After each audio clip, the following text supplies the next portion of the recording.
ऐसे भी जो हम सभी के लिए एक प्रेरणा स्रोत हैं। ये हम इसलिए कह रहे हैं क्योंकि वो एनवायरनमेंट के प्रति रुचि रखते हैं।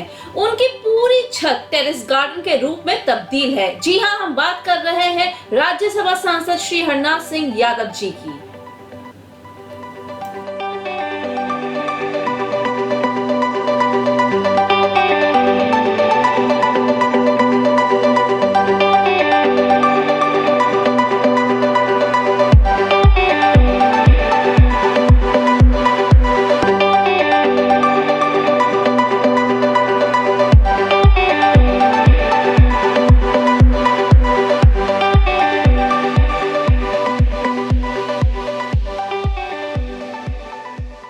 नमस्कार, मैं हूं ईशा और आप देख रहे हैं उत्थान न्यूज़। और आज हमारे साथ एक खास मेहमान जो किसी पहचान की मोहताज नहीं है। जी हां, मैं बात कर रही हूं ऐसे शख्स की जो बीजेपी पार्टी के एक वरिष्ठ नेता हैं, उत्तर प्रदेश का जाना माना चेहरा है, इस वक्त जो है राज्यसभा सांसद भी हैं, श्री हरनाथ सिंह यादव जी। सर, आपका बहुत बहुत स्वागत है उत्थान न्यूज़ में। और अब हम अपने आगे बातचीत शुरू करते हैं। पहला सवाल मेरा आपसे ये तो सर, आप इस वक्त सांसद भी हैं और एक राज्यसभा सांसद होने के साथ साथ आप राजभाषा संसद की जो राजभाषा समिति है उसके आप मेंबर भी हैं, सदस्य भी हैं। आप समय समय पर अपना एक हिंदी भाषा को लेके मुद्दा उठाते रहते हैं, ख़ास तौर से हिंदी भाषा पे आपका जोर रहता है और जोर के चलते आप न्यायपालिका को भी आप कहते हैं कि आप सारी चीज़ें हिंदी में करें। इसके बारे में आप थोड़ा सा हमें बताइए। देखिए, किसी भी देश के लिए उस देश की जो मातृभाषा है वो उसकी प्राण होती है। और जो देश अपनी मातृभाषा को भूल जाता है वो अपने देश की संस्कृति को, अपने देश की सभ्यता को, अपने देश के इतिहास को, अपने देश के भूगोल को और उसकी जो अपनी असली पहचान है, यदि आप मातृभाषा को भूल गए तो वो आप समझिए आपने अपनी मूल पहचान को समाप्त कर दिया। और ये दुर्भाग्य मैं कहूँगा कि आज़ादी के बाद हमारा यदि अपनी हिंदी भाषा के प्रति, संस्कृत भाषा के प्रति जो आग्रह होना चाहिए तो और संविधान सभा में जो स्थान हिंदी भाषा को मिलना चाहिए था वो नहीं मिल पाया। और मैं आपकी जानकारी के लिए बताना चाहता हूँ कि जब संविधान सभा में देश की राजकाज की भाषा कौन सी होनी चाहिए, राजभाषा कौन सी होनी चाहिए, राष्ट्रभाषा कौन सी होना चाहिए, तो जो संविधान का प्रारूप तैयार करने वाली समिति के अध्यक्ष थे डॉक्टर बाबा साहब अम्बेडकर। आज लोगों को ये कल्पना से परे लगा कि तो उन्होंने कहा कि संस्कृत जो है हिंदुस्तान की राष्ट्रभाषा होनी चाहिए। यह मेरे पास रिकॉर्ड हैं उस समय के 11 सितंबर 1949 के, इंडियन एक्सप्रेस है, उस काल के हिंदुस्तान टाइम्स है, आदि जो भी समाचार पत्र उनकी मेरे पास आज भी सबूत है, जिसे मैंने राज्यसभा के अंदर रखा जी। तो और आप ये भी आश्चर्य करेंगे कि उस बाबा साहब के प्रस्ताव का तमिलनाडु ने, कर्नाटक ने, आंध्रा ने, उड़ीसा ने, पश्चिमी बंगाल ने, आसाम ने, जो हिंदी भाषी राज्य कहे जाते उन्होंने सबने समर्थन किया था। ठीक। लेकिन उत्तर भारत में जहाँ पर के सम्मानीय नेहरू जी का अधिक प्रभाव था मेंबर्स के ऊपर, नेहरू जी नहीं चाहते थे और नेहरू जी ने उसको स्वीकार संविधान सभा में नहीं स्वीकार होने दिया। यानी उत्तर भारत के लोगों ने उसका विशेष तौर से विरोध किया। हाँ जी। उसके बाद ये तय हुआ कि भाई राजभाषा हिंदी तो होनी चाहिए, लेकिन 15 वर्ष के बाद जो है राजकाज की भाषा हिंदी लागू होनी चाहिए। तब तक हिंदी और अंग्रेजी दोनों भाषाएं चलेंगी। लेकिन आज दुर्भाग्य की बात है कि आज़ादी के 75 वर्ष हो गया। आज हिंदी अपनी पहचान के लिए, हिंदी अपने प्रभुत्व के लिए संघर्ष कर रही है। और दुनिया के अंदर हिंदुस्तान एकमात्र देश है जो अपनी मातृभाषाओं को जीवित रखने के लिए, सशक्त बनाने के लिए संघर्ष कर रहा है। और अंग्रेजी जिस तरीके से बढ़ती चली जा रही है, जिस तरीके से अंग्रेजी का एक प्रभुत्व बढ़ रहा है, यदि ये इसी क्रम में बढ़ता रहा तो भारत नहीं रहेगा जी। क्योंकि अब जैसे भगवान राम है, भगवान कृष्ण हैं, शंकर जी हैं, आदि आदि जो हमारी प्रेरणा के स्रोत हैं, जिनकी लंबी लड़ी है, यानी अंग्रेजी साहित्य कभी नहीं पढ़ाएगा, और पढ़ाएगा तो विकृत रूप में पढ़ाएगा जी। और यदि भगवान राम, भगवान कृष्ण, भगवान शंकर आदि आदि जो हमारी प्रेरणा के स्रोत हैं, ये हिंदुस्तान से, भारत की मिट्टी से अलग कर दिया जाए तो भारत रहेगा नहीं जी। हाँ। अब इतने छोटी सी बात है, राम को रामा कर दिया, कृष्ण को कृष्ण कर दिया, शंकर को शंकरा कर दिया, स्वामी विवेकानंद जी को विवेकानंदा कर दिया है। आप कल्पना करिए, आपके नाम के आगे या मेरे नाम के आगे आका डंडा लगा करके बोले तो बहुत गंदी गाली लगती है। इसलिए मेरा अपना ये सोच है कि हिंदी भाषा जो है क्या नाम है, राजकाज की भाषा होना चाहिए, पूरी तरीके से उसको हिंदी को सम्मान मिलना चाहिए। और दूसरी बात, अंग्रेजी हम जब पढ़ते थे तो अंग्रेजी एक सब्जेक्ट रूप में पढ़ाई जाता था, हिंदी हमारे अनिवार्य भाषा थी। आज जो है अंग्रेजी माध्यम के तमाम स्कूलों की बाढ़ आई हुई है। तो भाई क्यों आई हुई है? अंग्रेजी फर्स्ट लैंग्वेज बन गई है, पहली हमारे भाषा। कहना कि हम ये नहीं कहते अंग्रेजी नहीं पढ़ना चाहिए, अंग्रेजी पढ़ना चाहिए, और दुनिया की जितनी भी भाषाएं हैं उनका सबसे अधिकाधिक ज्ञान होना चाहिए, लेकिन हमारी मातृभाषा जो है वो सर्वोपरि होनी चाहिए। यही सोच करके मैंने न्यायिक क्षेत्र में IAS और ये जो UPSC की जो परीक्षा है उसमें जो है जिस तरीके से अंग्रेजी का वर्चस्व है उसको मैंने कई बार मांग उठाई है। अब आप इसे क्या कहें कि देश के जो सर्वाधिक प्रतिष्ठा प्राप्त कानून के विद्यालय हैं, लॉ कॉलेज हैं पुणे के अंदर, उनमें हिंदी भाषी या देश की अन्य जितनी भी मातृभाषा हैं उनमें एंट्रेंस टेस्ट देने का प्रावधान ही नहीं है। केवल अंग्रेजी जानने वाले लोग उनमें एंट्रेंस टेस्ट दे सकते हैं। मैंने इसको भी उठाया और अभी मैं 2-3 बार उठा चुका हूँ कि न्यायपालिका की जो भाषा है वो देश की भाषा होनी चाहिए, न्यायपालिका की जो कार्रवाई है। और क्योंकि जो वादी प्रतिवादी है उसकी समझ में तो आया कि मेरा जो वकील है वो हमारे बारे में क्या बोल रहा है, हमारा जो जजमेंट दिया है वो क्या बोला है। अब वो अंग्रेजी तो लोगों की समझ में नहीं आती। तो मैंने मांग किया है कि सुप्रीम कोर्ट की कार्यवाही जो है हिंदी भाषा में होना चाहिए। आवश्यकता पड़ने पर उसकी अन्य मातृभाषाओं में अनुवाद हो, अंग्रेजी भाषा में अनुवाद हो। और जितने भी देश के अंदर उच्च न्यायालय उनकी जो कार्यवाही है वो वहाँ की मातृभाषा में होना चाहिए और उसका अनुवाद हिंदी तथा अन्य भाषाओं में होना चाहिए। जी। आपने जैसे हिंदी भाषा के बारे में बताया, आप इतना जोर देते हैं हिंदी भाषा पे, लेकिन जो जैसे आपने भी इस मुद्दे को भी कहा कि अंग्रेज़ी स्कूल जितने भी खुल गए हैं, ये हिंदी भाषा कहीं ना कहीं पीछे हो गई है। आपको नहीं लगता कि हिंदी भाषा नहीं सीखेंगे तो अपने भारत के बारे में भी हम नहीं जान पाएंगे? बिल्कुल आपने ठीक कहा कि जो देश अपनी मातृभाषा को भुला देता है वो समझ लिया अपनी जो देश की पूंजी है उसको पूरी तरीके से भूल जाता है। अब हमारे यहाँ तो ज्ञान का अपार भंडार था।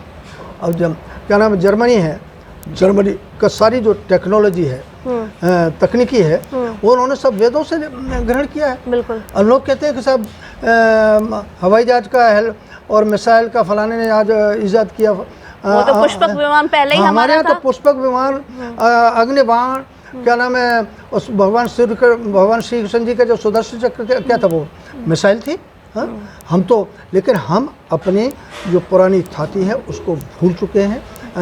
और वो हम तभी हम स्मरण कर पाएंगे जब हम अपनी मातृभाषाओं में पढ़ाई का पूरा जो है ध्यान देंगे। जी, बिल्कुल आपने सही कहा। अब एक और जो इस समय मुद्दा चल रहा है वो मुद्दा है, आपने शायद नाम सुना हो, रूबी आसिफ खान। जी हाँ, क्योंकि मैं खुद अलीगढ़ से हूँ, ये अलीगढ़ का ही मुद्दा है। इस समय बर्निंग इशू है, ज्वलंत मुद्दा जिसको कहते हैं, वो ये है कि उन्होंने, वो एक बीजेपी के नेता हैं लोकल लेवल पे वहाँ पर अलीगढ़ में, उन्होंने जो है गणेश जी की मूर्ति की स्थापना की है अपने घर पे। इस पर आजकल बहुत राजनीति चल रही है, अलग अलग लोगों के अलग अलग व्यूज़ हैं, तो इसके बारे में क्या कहेंगे आप? देखिए, मैं सबसे पहले तो रूबी जी का हृदय से अभिनंदन करता हूँ। जी। जो देश के अंदर उन्होंने एक नई बहस छेड़ी है और उन्होंने कहा है कि जितने भी धर्म हैं उन सबके जितने भी आराध्य हैं सबका एक दूसरे को सम्मान करना चाहिए। और उनका ये जो चिंतन है देश की एकता, अखंडता देश के स्वभाव, देश के चित्र, चरित्र, चाल के हिसाब से बहुत सही है। और ये कुछ दिनों से हम देख रहे हैं कि जो मुस्लिम समाज के नेता हैं वो मुस्लिम समाज को अपने निजी राजनीतिक हितों को साधने के लिए गुमराह करने का काम कर रहे हैं। भारतीय जनता पार्टी की सरकार 8 वर्ष पहले से आई है केंद्र में, तो आदरणीय मोदी जी ने कहा सबका साथ, सबका विकास, सबका विश्वास, जो उन्होंने ये मंत्र दिया है, उस मंत्र पर हम देश के 135 करोड़ नागरिकों को इस देश के विकास में, इस देश के चिंतन में, इस देश के मान सम्मान और स्वाभिमान वो ऊंचा करने में हर एक की भागीदारी सुनिश्चित करना चाहते हैं। हम चाहते हैं चाहे मुसलमान समाज हो, चाहे हिंदू समाज हो, चाहे अन्य जितने भी समाज हैं, उनके जो अंदर जो पिछले पायदान पर जो लोग खड़े हुए हैं वो पढ़ाई में, लिखाई में हर प्रकार से आगे बढ़े। तो इसलिए आदरणीय योगी जी ने कहा कि हम मदरसों का स्वरूप बदलना चाहते हैं। हम चाहते हैं कि मुस्लिम भाई भी देश की मुख्य धारा के साथ जुड़े, लेकिन वो गणित पढ़ें, विज्ञान पढ़ें, अंग्रेजी पढ़ें। हाँ, तो वो शुरुआत किया है।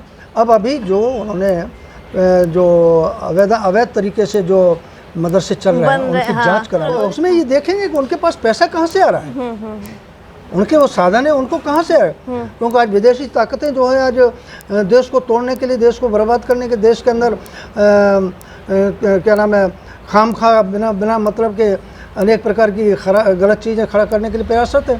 तो हम ये देखेंगे उनके पास कहाँ से फंड आ रहा है, और उनके यहाँ जो सरकार के द्वारा जो निर्धारित पाठ्यक्रम है वो पढ़ाया जा रहा है कि नहीं पढ़ाया जा रहा है। हाँ, क्या, क्योंकि आम तौर से मदरसों के बारे में ये धारणा बनी है कि वह कट्टरता पढ़ाई जाती है, बिल्कुल कट्टरता को जन्म दिया जाता है। ऐसे वर्ग के बारे में क्या कहेंगे जो कहते हैं गंगा जमनी तहजीब, कि वो वर्ग क्यों नहीं आगे आता है? कोई आंदोलन हो तो वो तुरंत आ जाता है, जैसे किसान आंदोलन का जो विरोध करते हैं, किसी भी कानून का विरोध करते हैं, CAA का विरोध करते हैं। ऐसा ही एक वर्ग है जो कहता है कि गंगा जमनी तहजीब, पर वो इस वक्त जैसे अभी देवबंद ने फतवा जारी किया तो वो नहीं आता है सामने। देखिए, आज़ादी के आज 75 साल पूरे हुए हैं। अभी पूरे देश ने आज़ादी का महोत्सव मनाया, बड़े ज़ोर शोर के साथ मनाया, लेकिन हमारे देश के अंदर अनेक लोग ऐसे हैं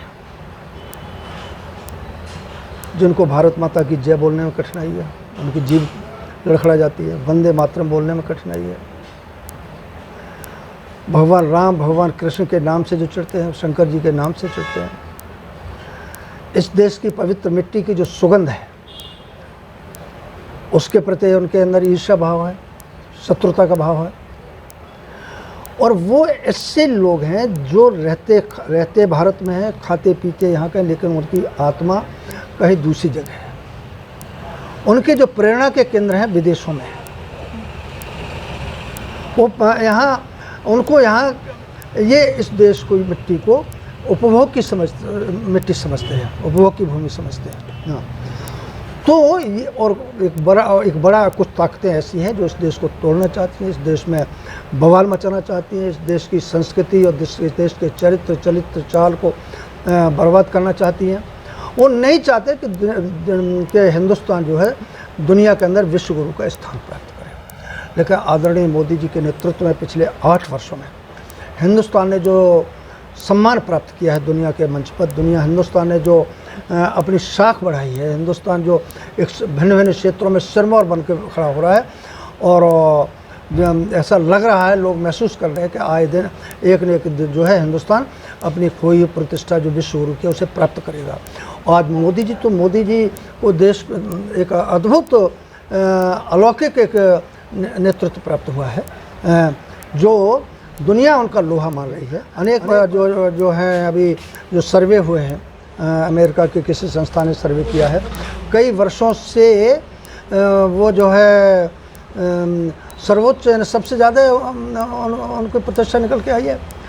तो हिंदुस्तान का आम आदमी जो इस देश की मिट्टी से लगाव रखता है, जो पूर्णतः देशभक्त है, जिसके भारत माता और वंदे मातरम का नारा लगाने से एक नई प्रकार की ऊर्जा जिसका उसके अंदर आ जाती है, तो आज देश जो है आगे बढ़ रहा है और इस प्रकार की देश विरोधी ताकतें हैं वो किनारे लग रही हैं और जनता उनको नकार रही है और यही उनका क्रम रहा है। अब जैसे कांग्रेस पार्टी है, अन्य विपक्षी दल है, वो केवल ये भ्रष्टाचार में जो लिप्त लोग हैं, जिन्होंने देश की संपत्ति को लूटा है, इकट्ठा किया है, उन लोगों का एक गिरोह बन गया है। चाहे वो उसमें राहुल गांधी मेरी दृष्टि में सर्वोपरि है जी। हाँ, चाहे फिर वो ममता जी हों, चाहे क्या नाम है हमारे दिल्ली के मुख्यमंत्री केजरीवाल जी हों, ऐसे तमाम सारे लोग हैं। ये एक जमावड़ा है हाँ, जो भ्रष्टाचारियों का समर्थन कर रहा है। और ये देखिए विचित्र प्रकार का एक स्थिति बनी है कि लोग चोर और डकैतों की, ये तो खुली डकैती हो रही है ना, कि खुलेआम देख रहे हैं कि नोट पकड़े जा रहे हैं, करोड़ों रुपए पकड़े, इसके बाद भी कह रहे हैं ये राजनीतिक प्रतिशोध की भावना से कम हो रहा है। लेकिन ये इनका नाम मोदी जी है और मोदी जी ने कहा है कि हम न खाएंगे न खाने देंगे, उस रास्ते पर चल रहे हैं और देशवासी उनका सहयोग कर रहे हैं। और थोड़े दिन के बाद आप देखेंगे कि देश का जो चेहरा है बिल्कुल अलग प्रकार का चेहरा देखेंगे। आपने भ्रष्टाचार की बात करी, भ्रष्टाचार, और कहा कि मोदी जी ने कहा है, ये उनका नारा भी है कि ना खाएंगे ना खाने देंगे। ठीक है, लोगों का ये कहना है कि टॉप लेवल पे मोदी जी हो या योगी जी हो वो ईमानदार हैं, ऐसा लोगों का मानना है और कहना भी है। लेकिन आपको नहीं लगता कि निचले स्तर पे, ग्राउंड लेवल पे आज भी भ्रष्टाचार है? हम थाने की बात करें, हम अस्पताल की बात करें, हम नगर निगम की बात करें, डेवलपमेंट अथॉरिटीज़ की बात करें, वहाँ पर आज भी जो आम लोग हैं उनको कहीं भी सहूलियत नहीं है। आज भी उनका कहना है कि एक फ़ाइल को आगे करने के लिए उनको कुछ ना कुछ फाइल के ऊपर रख के देना पड़ता है, और थोड़ा पैसे हो, लिफाफा हो, कुछ उनको लेके रखना पड़ता है। भारतीय जनता पार्टी विगत 8 वर्षों से केंद्र में सरकार है, कई प्रदेशों में सरकार है। हमारे किसी भी केंद्र के नेता पर या प्रदेशों में हमारे मुख्यमंत्री हैं, मंत्री हैं, अन्य वरिष्ठ नेता हैं, आज तक किसी के ऊपर एक भी भ्रष्टाचार का कोई, हाँ, तो टॉप लेवल तो मैंने कहा ना साहब जी। और भ्रष्टाचार की पिछले 75 वर्षों में विपक्ष जिन दिनों में सरकार हो रहा है, जड़ें बहुत गहरी हैं।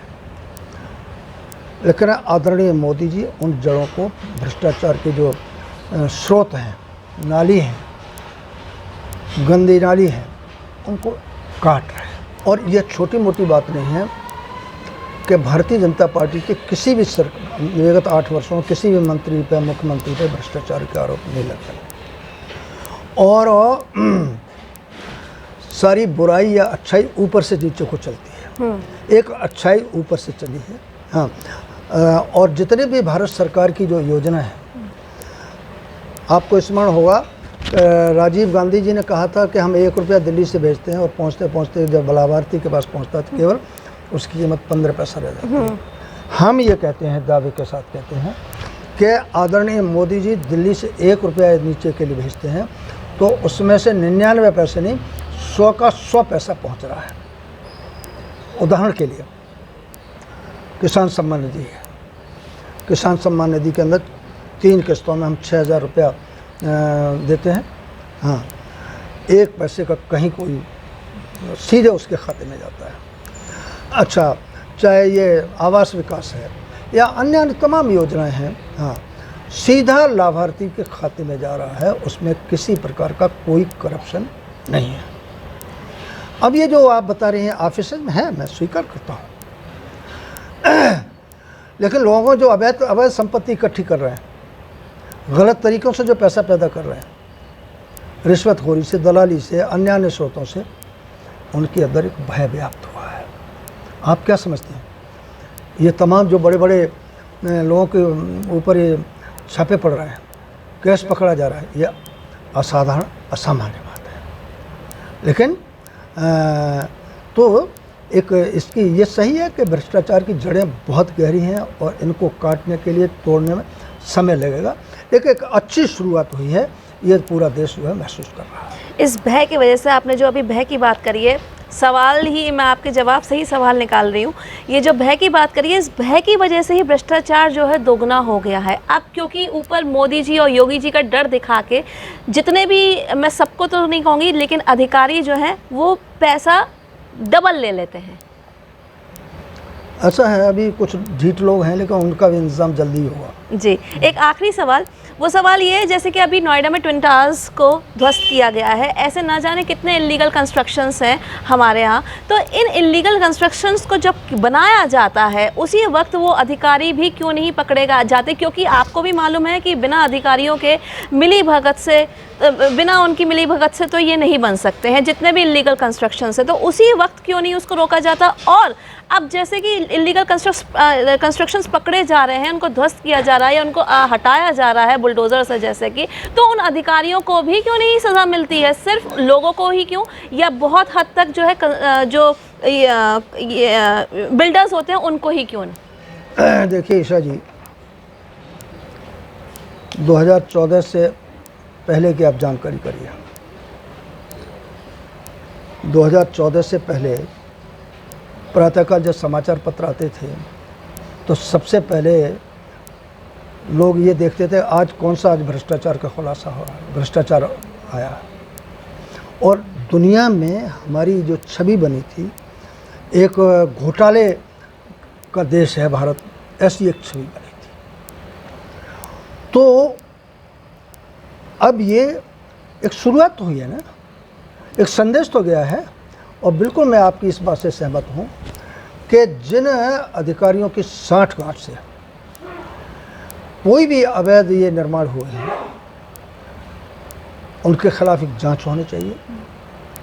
और मैं तो माननीय योगी जी से, अपने उत्तर प्रदेश के जो यशस्वी मुख्यमंत्री हैं, उनसे मांग करता हूं और लिखित में मांग करूंगा, वार्ता करूंगा कि कोई ऐसा एक एजेंसी बननी चाहिए, कोई कमीशन बनना चाहिए जो पूरे उत्तर प्रदेश के अंदर जिन लोगों ने अवैध कब्जे करके या नियमों को तोड़ करके कोई भी निर्माण किए हैं, ऐसे अधिकारी जो उस अवैध धंधे में सम्मिलित रहे, उनका भी, उनके खिलाफ भी कार्रवाई होनी चाहिए जी। और जिन्होंने अवैध कब्जे करके अकूत संपत्ति किया, आप देख रहे हैं उत्तर प्रदेश के अंदर तो एक अभियान छड़ा हुआ है।